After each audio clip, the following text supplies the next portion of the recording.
plugged in? Oh, audio. Oh. All right, let's start over. Sorry, guys. Okay.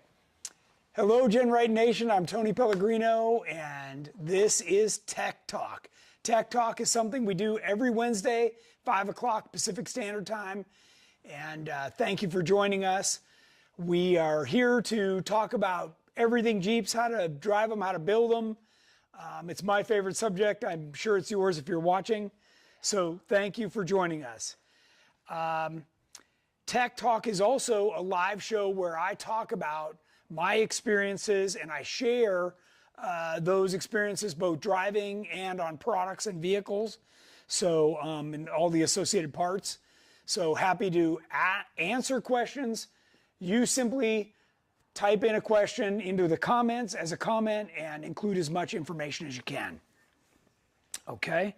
We will try and get to all those questions best we can.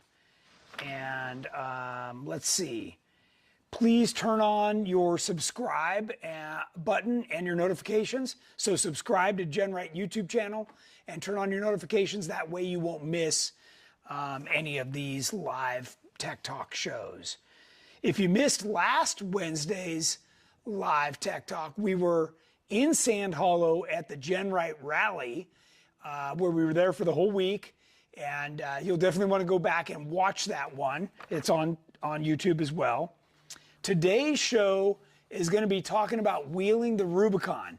So it's a full show. I've got a lot of stuff to show you guys. I've got a couple things to get to before we get to that. Number one, I'm going to talk about, have you ever had your skid plate bolts come loose? Well, if you're tired of chasing that, because oftentimes blue Loctite doesn't do the job, try some RTV. That quick, dry RTV will keep the bolt kind of rubberized and keep it from actually loosening. And then when you really do need to pull it off, it'll turn and come right off. Okay, featured products. Number one, the brand new version 2 JKU cage that we put in Jennings Sonic Jeep has started shipping last week. So if you had your orders in for those, they're already on the way. You may have even already gotten them. But I just saw 50 of them packaged up in the warehouse, and they told me to talk about it today and let you know that they are available. So I saw the roofs, the option kits, like the whole 9 yards. They're saying they want to see pics and videos of me wheeling Sonic. So it didn't happen. I could probably pull some up. You probably could. On my hard drive. So I posted a whole album over on Facebook, of which you can see some of that. But I'll be happy toward the end of the show to try that. I do want to let everybody know the brand new GR side plates that a lot of people with the version 1 cage requested.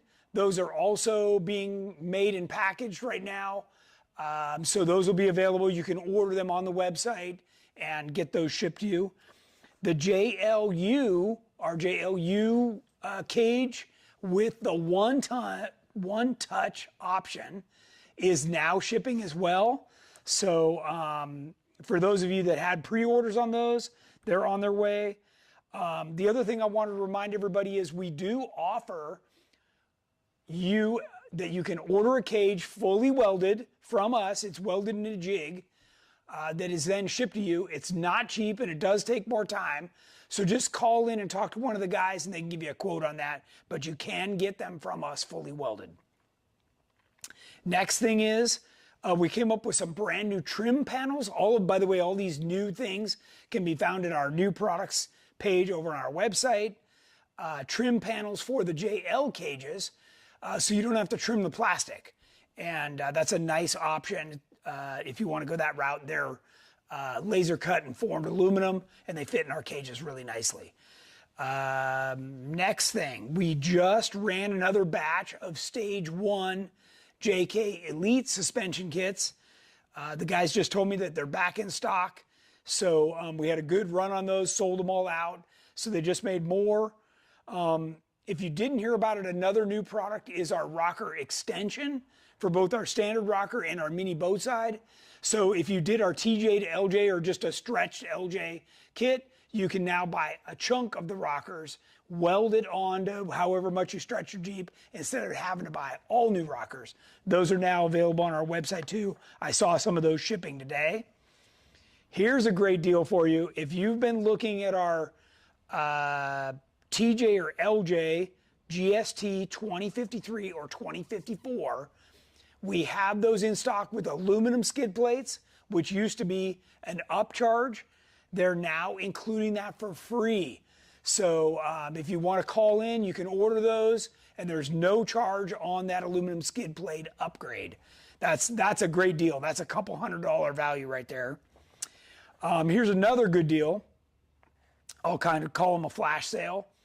If you have our version 1 JKU cage, the V1, our GRC 8015, our X-Bar kit, is now only $99 while supplies last. So you can still weld that into whatever you've got, but it's only 99 bucks. It used to be $349, so that's a huge drop, but only while supplies last. We only have a few of those left. The other thing I wanted to mention was we are now stocking Axia alloy products. These are rearview mirrors. These are Switch Pro mounts. There's all kinds of cool fire extinguishers and everything. They're all loaded up on our website. You can go over and check that out under Axia. If you just type in the search box Axia, it'll show you everything. Okay. Now we're ready to start talking about the Rubicon Trail. Don't you want to know who's watching and what questions? Oh, sure. I'm sorry. I like have so much to talk about. I'm so excited. Okay. Chill out a minute. Okay, what do you got? Let's say hi. Sure. Kathy McCabe says hi. Anthony Piquette, hello, GenRight friends. Nice. JC Cologne, hello, everyone. Jerome Bulky, Two Feather Channel says rainstorm already knocked out the internet twice. Might make it here if it holds. Troy Merritt says hello from Nebraska. Hi, Troy. Heath Basham says hello from Texas. Trail Team 7 is watching. Esteban Gonzalez. Anthony Piquette said big shout out to Keith for helping me with my gas tank purchase. Nice. Cool. Mark Lawrence says hi, Tony and Jennings. Shaka JKU, hello everyone from Michigan. Nice. Steve and Tammy Bird. Hey guys. Gonzo Off-Road, hello from Florida, where we have mud and no rocks to crawl. Albert Gutierrez says hey, GenRight. Rebecca Larkey, hello from Southeast Wisconsin. Clay Childress, hey, GenRight, sure had a great time with all of you last week. Yeah, great to see him out there. Two Feather Channel says they have rainy thunderstorms here in Louisiana. Wow. Couple rude comments from Pay Dirt. Oh, that's Andrew. And someone else about the sound. There's a couple questions. Well, they should be able to hear us just fine now, right? Shamrock Adventures. Hey, Tony, greetings from San Diego. Suffering major Sand Hollow withdrawal symptoms. When does Jennings get a yellow hat? Whenever I feel like putting one on. Oh, man. They're lying around the house. She's been spotted with one on before. Matt McDonough. Oh, wait, I said Will Nolte says hello, GenRight. Travers Enslow says hi from Washington. Thanks for the fun last week. Oh, heck yeah. You're welcome. Thanks for coming. Matt McDonough asked, how did Sonic do out on the dunes, Jennings? And how's that Stage 1 JK doing? I drove Sonic on the dunes, and it did great.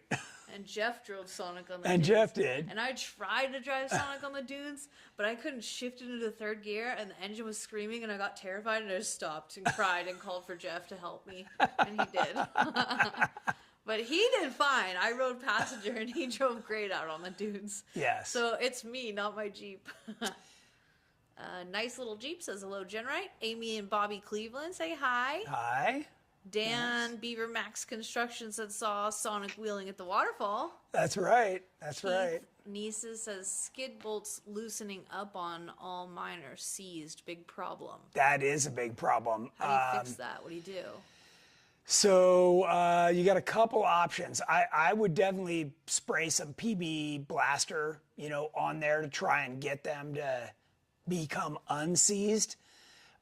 Otherwise, your only option is to drill them out and, what you can do is you can drill them pretty close to the minor size of the thread, and then pick the threads out with a fine little pick. That's a real bummer.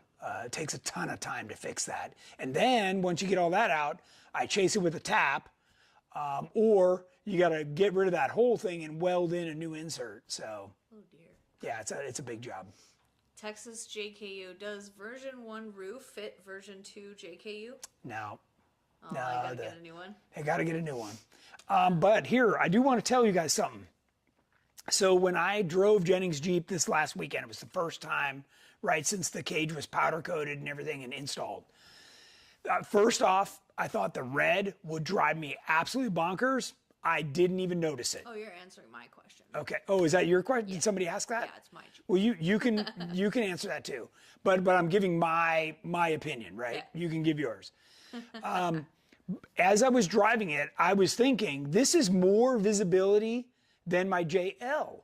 Well, guess what? Today I measured it, and it's actually 1 inch more. No way. I checked it. It was 1 inch more. No way. So the new cage is so good. The new JK cage is so good that there's actually more visibility. So it is awesome. I am so happy and impressed with it. Now you can give your impression. Short answer, I really love it. Let's go. We came up having a couple of questions though before that, so hold on. Tijuana Jeep Club asked, "Does the Stage 1 high steer kit for the JKU can it be installed without the Stage 1 suspension system?" Yes, it absolutely can. That is something that some people are just buying to do instead of, basically as they can afford it, or to just improve on what they have. But that will solve your steering issues for sure. Can you change the picture? It's all white. Is it? Oh, too white? Yeah, because we're still talking. So Let me try this. make it a dark one. Is that better? Does that help? Robert Fisher says, "I saw a really bad rollover on Colt Builds It YouTube channel. It was on Pritchett, complete nose over, end over end on a well-built JLU. Looks like a GenRight cage was on there with the aluminum roof. Definitely saved their lives." Yeah. Interesting. Yeah, I didn't see that picture, but I'm sure it was a GenRight cage. That, like, 99% of the cages out there are GenRight cages. So. Let's see. Trail Team 7 said, "Now that you've had Sonic on the trail, can you tell everybody your thoughts on the new designed cages?"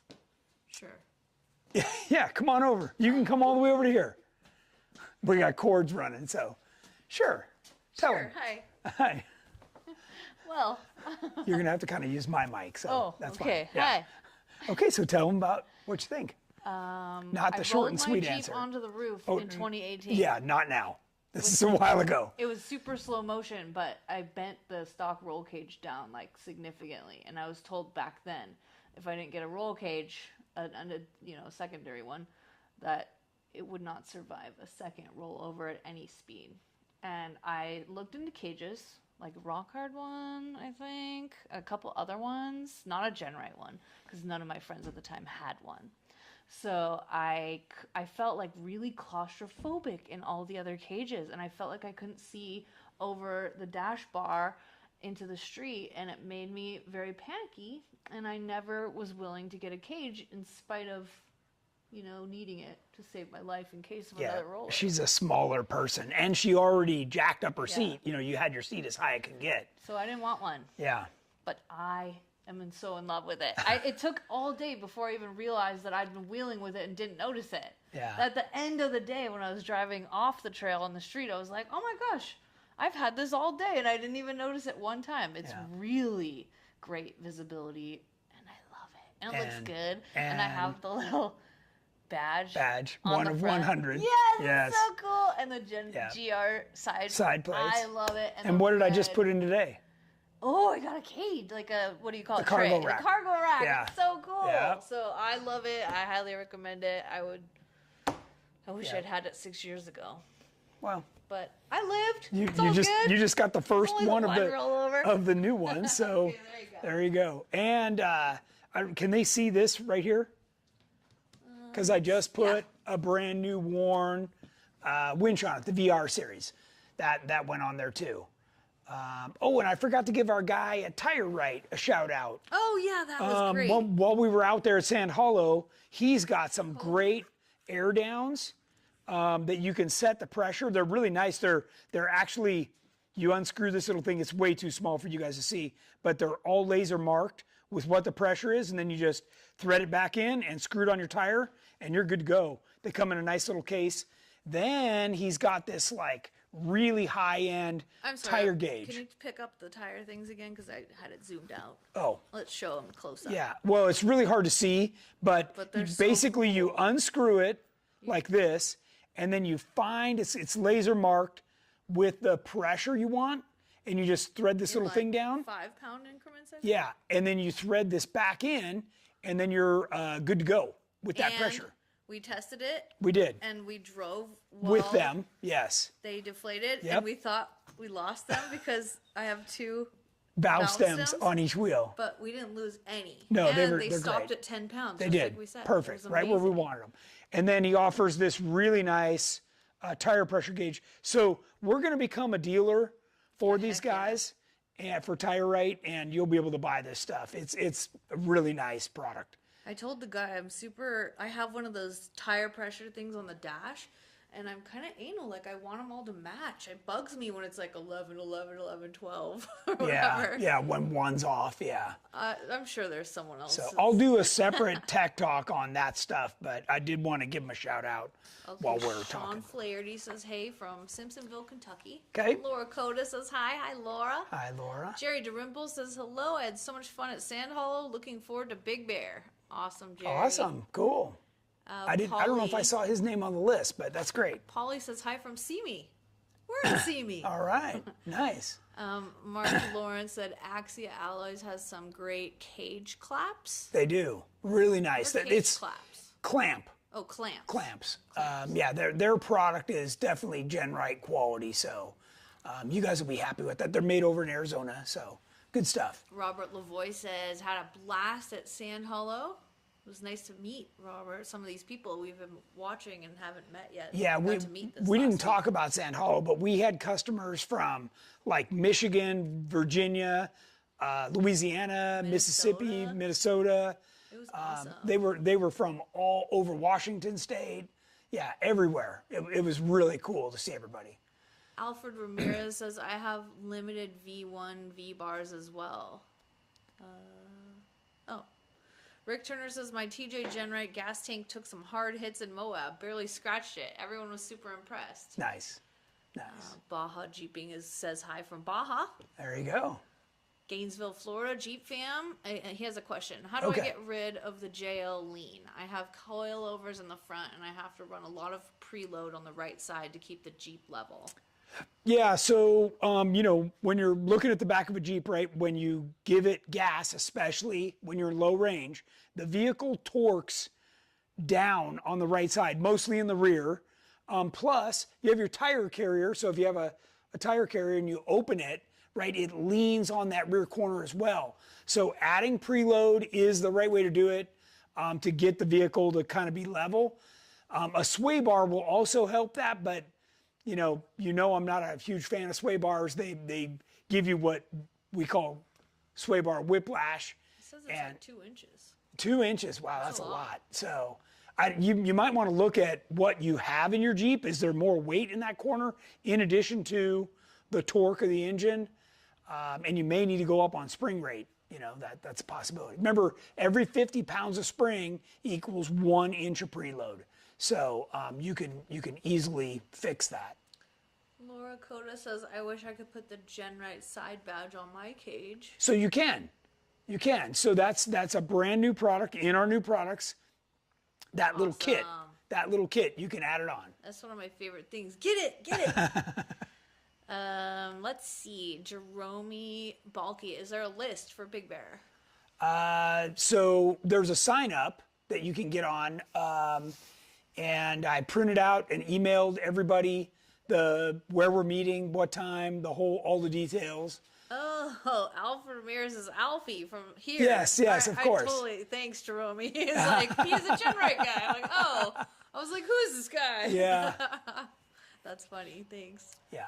Baja Jeeping asks, hi Tony, which wheel bolt pattern do you recommend for Dana 6070? So we run the 5-on-5.5 with 5/8 studs. That's a hub-centric bolt pattern. So the lug nuts literally just hold the wheel on. The actual load is put on the hub. Very strong. I've raced with it. It's what we run on every GenRight Jeep that's built here. And that's what I recommend. Bob Becker, Craig Huffman, and Derek Moeller all say hello. Nice. And they're happy to be here. Bob Becker's running 5-on-5.5. Laura Coda says, cool. I thought it was just for the new JK version. Nope. I I'll get made on that it. so you can add that on. For Awesome. everybody who's got a V1, you can order that and add it on. Oh, Jerry DeRimple said the Big Bear sign up wasn't active. I emailed Jeff about it. Okay. Thanks, Jerry. Good. Okay, we're all caught up on intros Yeah. and questions. Good, so- because I have a lot to go over. Okay. All right. Okay, so let's get back here. I'll Okay, I'm going to zoom in. make this bigger. Okay. Make it So in case you just joined us, we are talking about the Rubicon Trail. And this is a guide to kind of get you through the trail. I'm not going to talk about the history of the trail. You can figure that out on your own. This is what you need to know to get there and wheel the trail. Okay, this is a map. This map can be found on a number of websites. What I'm going to do is after this show, I'm going to take this entire thing and I'm going to load it in and PDF it and put it on my Tech Talk page. So you'll be actually able to download this whole thing and have it as a guide that you can print out if you want. Okay, so the Rubicon Trail takes off right here at the spillway of Loon Lake, and it wheels through all the way over to which is just on the edge of the map, Lake Tahoe. Okay, it's about 18 miles, and let's talk about the common questions. Let me get to the next picture. This is a place I'm going to talk about in just a second. Okay, the common questions are, when can I go? Well, the Rubicon is high altitude. So I actually know that up in Northern California, where this is, they try to get in the snow over Memorial Day weekend. Rarely do they make it, but everybody up there has a great time. So you're going to want to go somewhere in June through somewhere in September. The last time Jennings and I did it, we did it in third week of September. And, you know, if a storm rolls in, again, you're at high altitude, you're going to get some pretty bad weather. So you need to keep an eye on the weather. Okay, and the next thing I want to mention is you want to avoid the weekend of Jeepers Jamboree and Jeep Jamboree. They close the trail. Those are in July. They close the trail during those two events. The other thing I'm going to tell you is avoid holiday weekends. The trail is very busy with visitors and locals. I mean, it's just almost too busy. So if you can, try and avoid those unless that's the only time you can get off. Yeah. Nicholas Whitehead says, I'd like to join the Big Bear ride if it's not full. I tried signing up, but no one responded. Okay. Is there still room, do you know? Yeah, shoot me an email. Just Tony@GenRight.com. Okay. Okay. And then Trail Team 7 asked, how big of a fire extinguisher do you recommend and a good location for it? So 2.5 pound, some of that brand new Axia stuff that we just uploaded comes with a fire extinguisher and the quick release mount. I think you should get 2. I've never seen Yes. a Jeep survive a fire unless they had more than 2. Yeah, no, you'll need And the 2 at chemical least. kind. Yeah, ABC. You want ABC for all the different, you know, that's liquids and other materials. So. Sonic, don't set yourself on fire. I love But you. yeah, you're definitely going to want 2.5 pounds. Okay, continue. Okay. All right. So we talked about when you can go.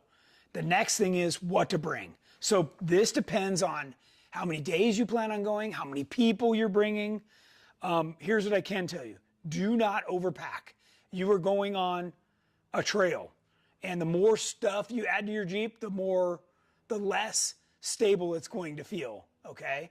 Jennings can attest to this because you get on some of the angles and some of the things. By the way, when you put a lot of weight in your Jeep, you know what it does? It lowers it. So whatever ground clearance you thought you had, well, now you don't anymore. So that's another thing to keep track of. Now, what I can tell you is keep whatever you bring to a minimum. I recommend going there for at least 2 nights. It's a long way away from anything. You're going to want to spend a couple nights on the trail and enjoy it. You know, spend 3 days, 2 nights.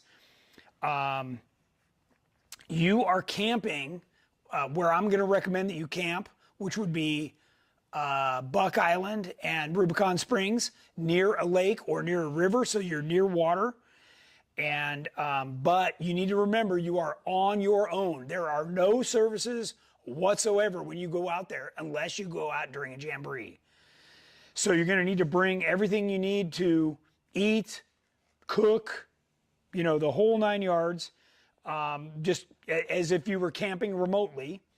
And be aware there's also bears out there.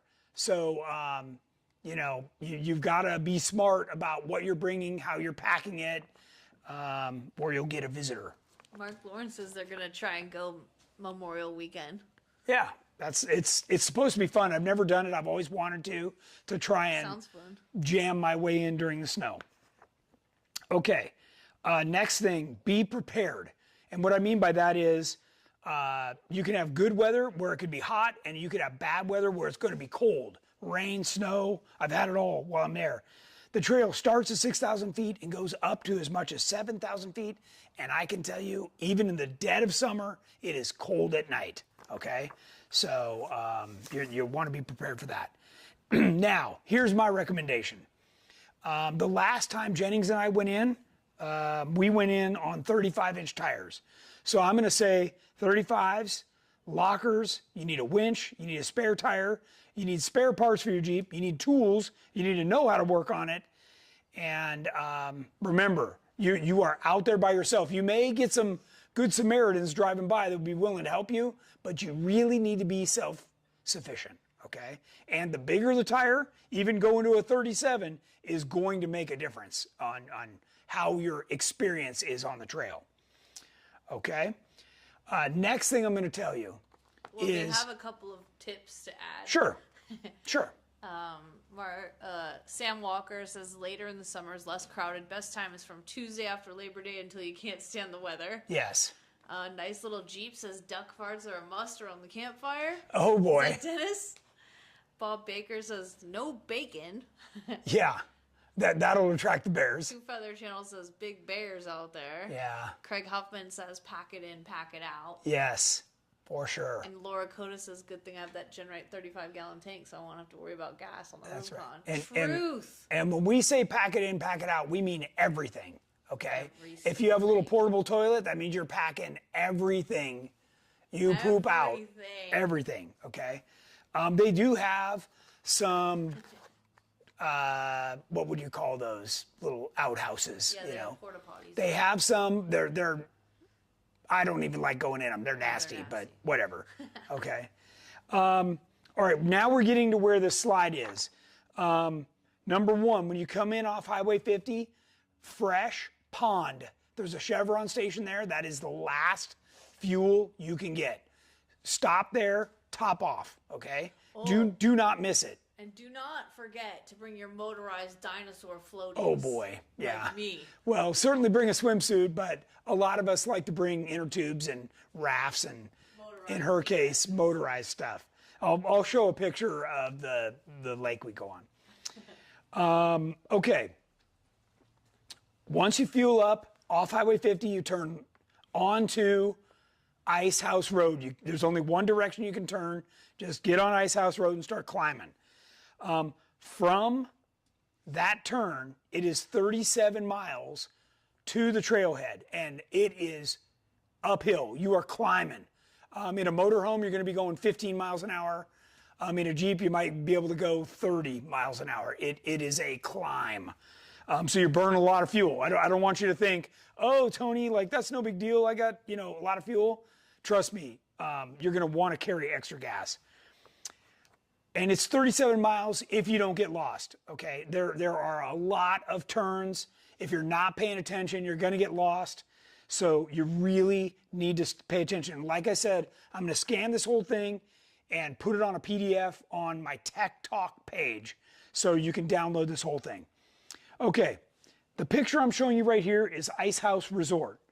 There is a bar, a restaurant, and a little store, and they sell small amounts of gas there, but it's $9 a gallon, okay? So if you came up that 37-mile hill and you notice you burned 5 gallons, top off. Get 5 more gallons. It's gonna cost you a fortune, but it is your last chance. You can get ice here. You can get a few things from the store. Burritos. I mean, there's a full restaurant, and the bar, okay? You can also get a motel room here if you want. They have a few rooms. And you can park your truck and trailer here for a small fee. The nice part is this is safe, right? These people keep an eye on everything. Bob and Julie own the place. They're super nice people. And today's actually Julie's birthday, so I'll give her a shout out on that. Happy birthday, Julie. Super nice people. If you go there, you tell them Tony from GenRight sent you, and they will treat you right, okay? I think it's Steve Vance's birthday, too. Is it really? Well, 1 year ago, we were crashing his party. Oh, okay. Well, happy birthday, Steve Vance. I know. Sorry we're not with him this time. So pretty close. Pretty close. Okay, so that's Ice House. This is 1/3 the way up the Ice House Road on your way to the trailhead.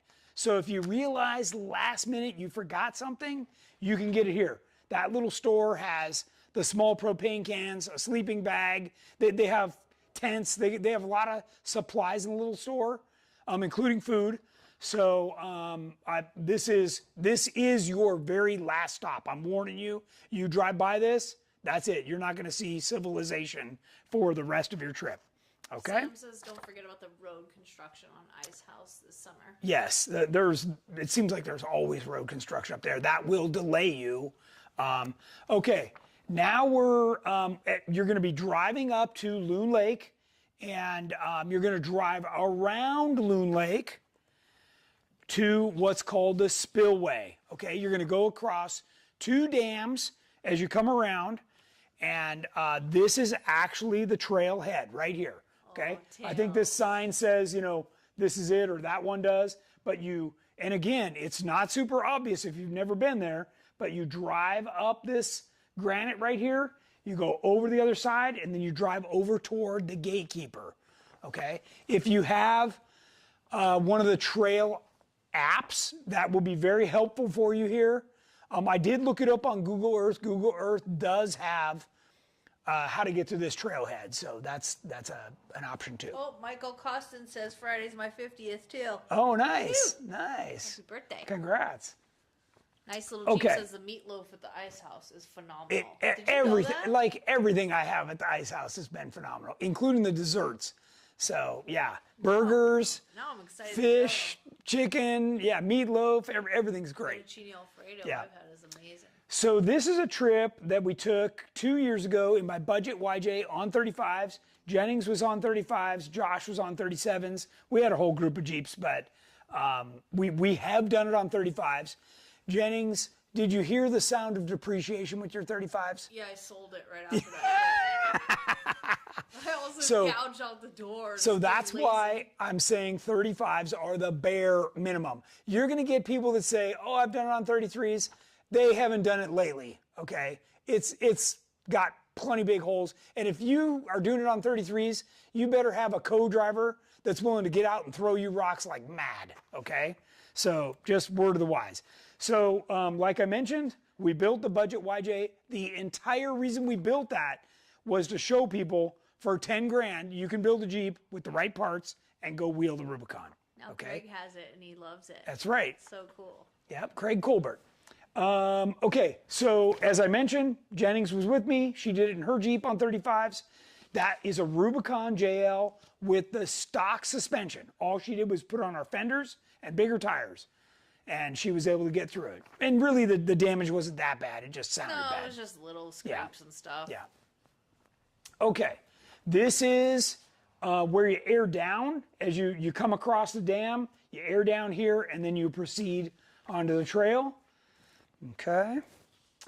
And this is like the gatekeeper, right? You're coming through, you're gonna need rocker guards, or you will have significant damage. You'll cave in the side, right? She's having to pivot off of that, and you know, you can see that these are decent sized rocks. Okay. Once you get through that, then you're gonna start, you know, lobbing your way up the slabs and stuff. It's good wheeling, but you can see, you know, with some of these things, if you're not very careful about tire placement, you're gonna need lockers. So yeah, and the trail just has these little marks along the way, kind of like Moab, that you have to follow to make sure you're staying on the trail. Okay, there are some mile markers. This one happens to be at an intersection at mile 1.5. And every once in a while you'll see these two with a little, you know, which way to go, but not very often. Okay. And then this is over by Spider Lake. You're not allowed to go over to Spider Lake anymore. That's private property. But this is the famous little sluice. And you can see that Jeep on 35s is pretty much swallowed up in here. I did make it through with lockers and a lot of very careful driving. It is very easy to brake in here. Okay, the Rubicon, even if you have the most well-prepared Jeep, you should be heads up because the Rubicon will loosen something, stress something. Remember, you're not just out wheeling, you've got all your camping gear. You got a lot of extra weight in there that you wouldn't normally carry, and that puts additional stress on stuff. You should talk about the hecklers there. Well, normally there are. Yeah, I guess they're just out of view, right? Remember? They were, you know, talking smack, trying to get me to go a different direction, and no, they didn't think you'd make it. I know they didn't, but we did. And we did. We did. Okay, so here is the little sluices down there. This is up. We've all made it through. And here's the hecklers. Now you can see them. Yeah. And up top. Everybody that was with me had bigger tires. You know, Mark had 40s. You shut them up, Tommy. I did, yeah. So that was great. Oh, never mind. Yeah. Okay, here's Josh. We're leading our way. This is after the little sluice. You're kind of leading your way up over toward Buck Island. And I'm literally just trying to give you guys some pictures. Here's like a water crossing, and then you come back out on the slab and keep moving. It's beautiful, guys. You can see for miles and miles. And this is why I was saying you're going to want to take your time and enjoy yourself. It is a lot of driving, and you got to pay attention. Okay, here's another, like, look at this. You know, there's a little weather coming through, but this is right before you drop down. You can just see a piece of Buck Island Lake right there. Beautiful overlook that you can see. If the mountains weren't there, you could see Lake Tahoe. Like, it's a beautiful, beautiful view. Okay, we decided to camp at Buck Island, which is one of the places I was going to recommend that you camp at. And is that Jim? That is Jim Broadbent right there. Jim. Yeah.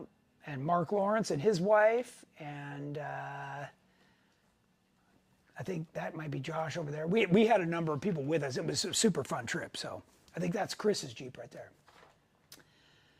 Can the trail be run in a single day? So if you're talented, built right. If you have a really built Jeep, I have done it in a day. You're flying through it. You're not getting to enjoy. This is Buck Island right here. So we camped, like if you just turned around, our camp was right here, and this is the lake. So it's absolutely breathtaking. Once you get there, you don't want to come home, that's for sure. Helps having Tony as a spotter. Yeah, and Josh is great too. Josh is great. Or just watching their lines too. Yeah. That works great. Yeah. But I can tell you, it was a big advantage having a standard wheelbase Jeep versus one of the four-doors.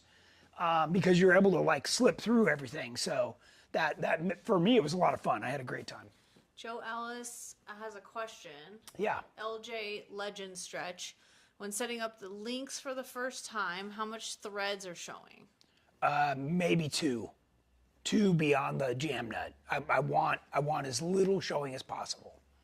Adventures of Jeep Her Addict said it took us 12 hours in one time and was not enjoyable. Take a few days and enjoy it. Yeah, I So agree. that's a common problem is people say that they're gonna, either try and get to the springs or do it all in one day.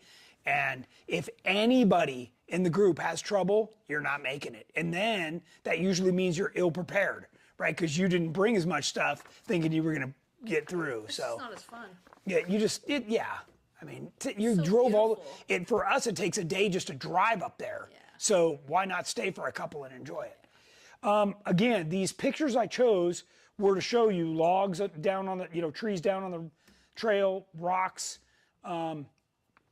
It's the real deal, right? You're wheeling the Rubicon. So, you need to be prepared for that. And there are some wet sections. I'm going to get to those. Here's some more sections, where you're dropping down stuff. If you're going to be on 35s, you need skid plates. You're going to use them. And then this is the bridge. So you've gone a long way. This is the bridge right before Rubicon Springs. It's really cool to drive across. You're going over part of the river, and you get to check that out. So that's pretty cool. You can see Jennings coming right behind me on the trail there.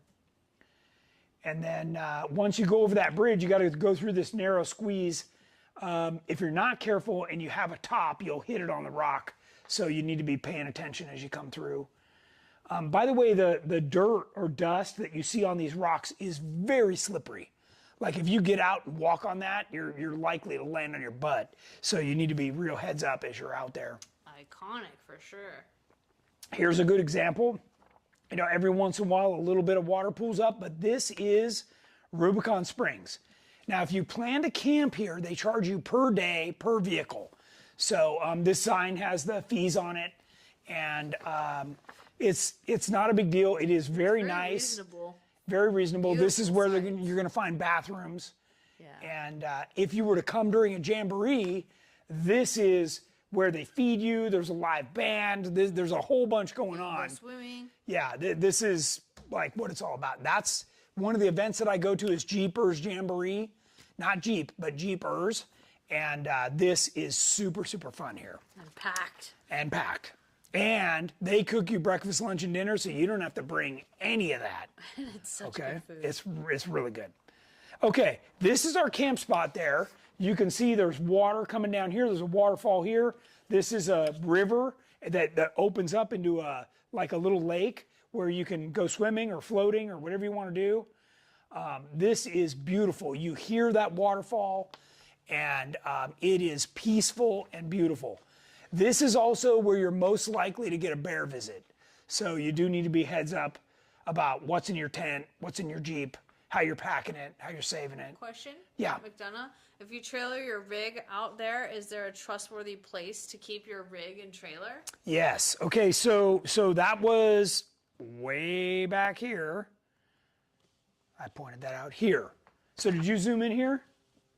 Those are our trucks and trailers right there. Okay, when you go here, you go into the little store, you tell them you want to park a truck and trailer, they'll have you pull around right here and you park them. This is the Ice House Resort. Where would you park if you wanted to go on the other end of the trail? Okay, the other end of the trail, we're getting there. So you can also park right here at the spillway, which is not very safe or secure. And then you can park at the end. So Is the water cold? The water, Pretty cold. It's snow melt. So yeah, I would say it's cold. Okay, so this is, now I'm standing at the waterfall looking across to our camp. So you can see where we camped on the, they call those the slabs in that area there. It's really nice and again, quite peaceful and beautiful. Okay. There's a close-up of the waterfall. This is a deeper section. You can actually go in there and take a bath, rinse off, whatever. Again, very nice. Back on the trail. Now we're headed up Cadillac Hill. Chris Carey says it's awesome seeing my dad's old Jeep on the trail. Yeah, Awesome. exactly. Yeah, it did really good. So back on the trail, going up Cadillac. You're going to need lockers to get up this. Question. Yeah. After seeing what happened to Ron Channels, would there be areas for a life flight to land on the Rubicon? R.I.P. Ron. At Rubicon Springs, there are helicopter landing pads. Several. And also Buck Island has a clearing that I've seen them get a helicopter into too. So you got a few spots along the trail that somebody could get into. Yeah. So, and we did bring, Josh had his Starlink, but we had a Garmin InReach too that has one of those emergency features as well. Mark says, FYI, you do need to be street legal to drive from Ice House Resort to the trailhead. You do. Because that's on the street for Yes, a and while. do not air down at Ice House, air down when you get to the trailhead. So you go across the bridge, and I showed a picture of us all airing down at that spot. That's where you want to air down. And I'm working you guys through the trail, so we're going to get to what the end of the trail looks like. So just, I wanted to show you some more of what the trail looked like. There's some good boulders and stuff coming along. This is another mile marker, further. They don't have these all the time, but there's a few out there that kind of give you an idea. The trail's about 18 miles long total, okay? This is when you start, you get to the top of... helicopter pad at Buck Island Lake also. Yeah. When you get to the top past Cadillac, you're getting out. There's some lily pond lakes when you're getting out toward the end.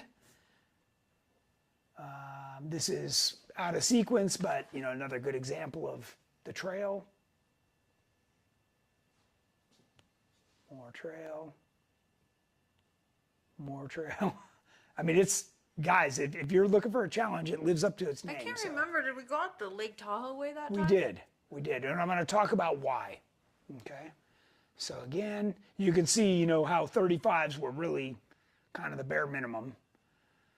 This is a cool spot. This is out of sequence now, but this is probably in the first quarter of the trail. You go across this big giant granite slab, and you kind of work your way. You can see the Jeeps, go down here, and then you go all the way back up the other side and continue on the trail. That's pretty cool. Yeah, it looks neat. Sam Walker says there are multiple locations that have been pre-identified, and the sheriff and CalStar helicopters know where they are. There you go. Ham radio and ability to talk on CalCord are very helpful during medicals. Oh, that's helpful to know. Oh, that's right. Nick was with us in the side-by-side. So. Yes, he helped, and Jimmy. But oh yeah, that's right. Yeah, that's Jimmy in front of him, I think. Yeah, so definitely, you see a lot of vehicles. Now we went in late September. Tree? That like Sam Walker mentioned, we went in late September. We had like no people on the trail. It was great beautiful. Weather. It was wonderful. Yeah, really nice.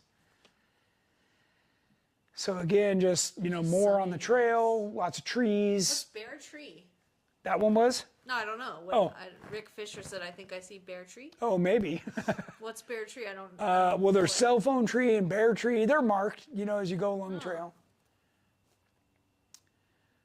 I think this is Walker Hill, going up the rocks. Again, back at camp. We took a quick little group shot. I don't see Nick. Maybe Nick was taking the picture. And, Probably. He's a little camera shy. But Rich Jadlowski was there too. Oh, yeah. Yeah.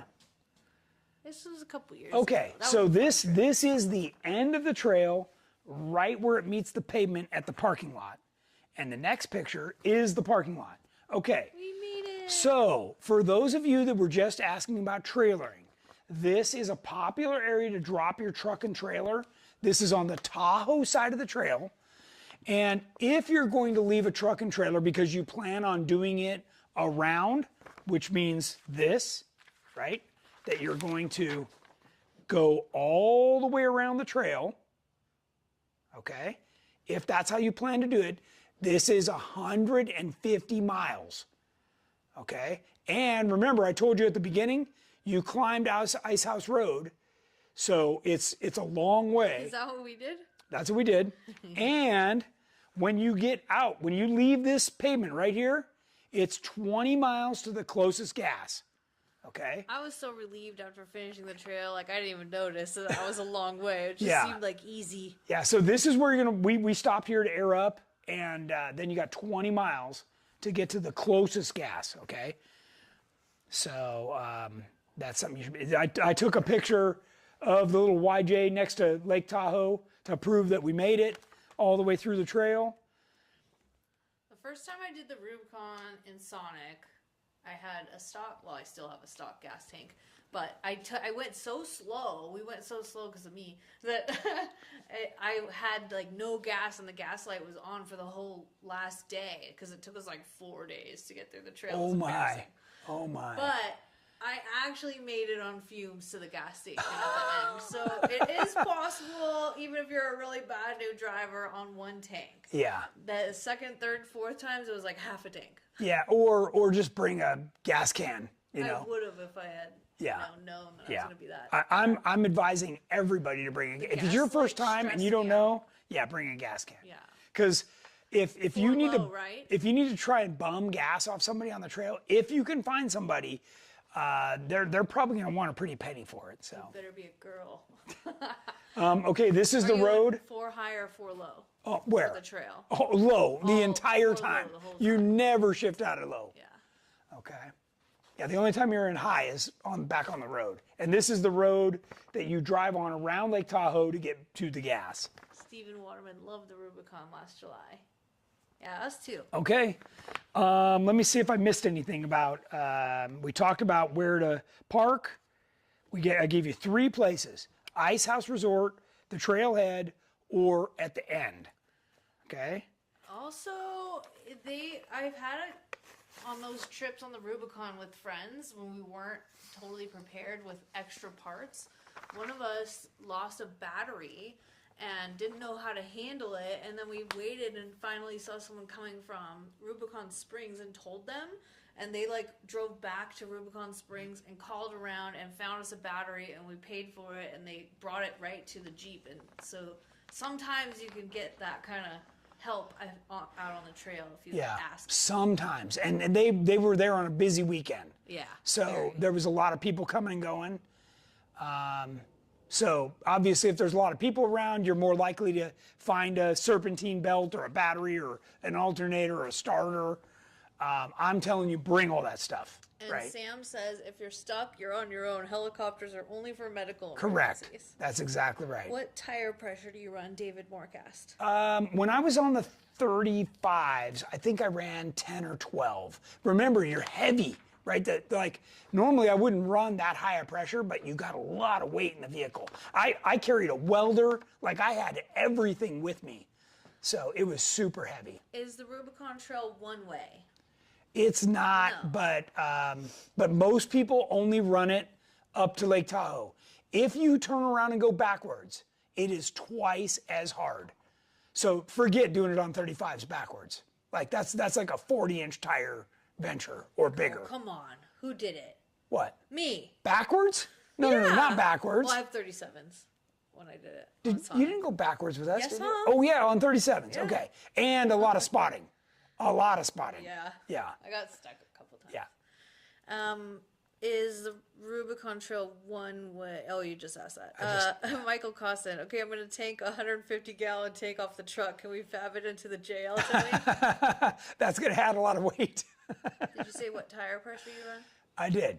I was running between 10 and 12 for this trip on a 35. Okay, we're all set. Yeah. On a bigger tire, I'll change that a little bit, but for the 35, I didn't want to lose too much height. You know, I needed all the ground clearance I could get. Those aren't very big tires. It's in the bottom of the granite slabs bowl. Yeah. Oh, okay. Okay. Next. Are we done with questions about the Rubicon? Let's talk about upcoming events. Next is our Big Bear Day Run coming up this Saturday. We're taking off in the morning. I'm driving up that morning. We're going to take off. If you're interested, you need to email me today, Tony@GenRight.com, and give me your name. And if you take the trouble to email me, make sure you come. Okay, if you're adding on this late, make sure you're there. Next thing is our experience over in Parker, Arizona. Then High Desert Roundup. Then I've got Jeepers Jamboree on the Rubicon. You can do that. We'll be there. And that's the one where they cook you breakfast, lunch, and dinner. That's in July. You can find this on our Runs and Events page. We've got Trail Hero, our Turkey Run, and our Christmas Crawl round out the year. So definitely check that out. I think you'll be interested in that. Jeremiah Ayers says it was great running into you in Sand Hollow. Oh, nice. Yeah. Can't remember, is the budget YJ a manual or automatic? It was manual. Are there any automatic YJs? Yeah. Oh. Yeah, there were. Well, that's cool. Yeah. I didn't know with that. the old 999. I've never seen one. Yeah. Yeah, They've there all were. been stick. Yeah, most of them. Yeah. Well, you know, the manual transmissions were a lot more reliable back then, so people liked that better. Yeah. It was the Peugeot 5-speed, and it did just fine. Troy asked, did you find anything about HDR dates? Oh, I have not looked. Troy, you should know me by now. I've had a crazy day, That's why and he's reminding you. that was not on my schedule. He knows you. Yeah. So, all right, it is 6 o'clock. I'm going to call it a day. Thanks everybody for watching. I hope you enjoyed it, and sure appreciate your time for joining us. And have a great weekend, and we will see you next Wednesday.